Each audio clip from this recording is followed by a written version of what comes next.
দানবীর মহেশচন্দ্র ভট্টাচার্য উপমহাদেশের এক কালজয়ী পুরুষ দানবীর মহেশচন্দ্র ভট্টাচার্য, যার পৈতৃক নিবাস ও জন্মস্থান নবীনগর উপজেলার প্রাচীনতম জনপদ বিটগড় গ্রামে। বিটগড় গ্রামে বহু জ্ঞানীগুণী এবং কৃতিমান ব্যক্তির জন্মগ্রহণ করেছেন।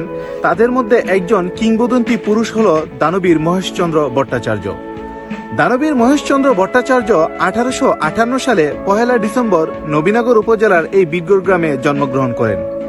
তিনি ছিলেন বাঙালি হোমিওপ্যাথি ওষুধ ব্যবসায়ী, সমাজসেবক ও একজন দানশীল ব্যক্তিত্ব মানুষ।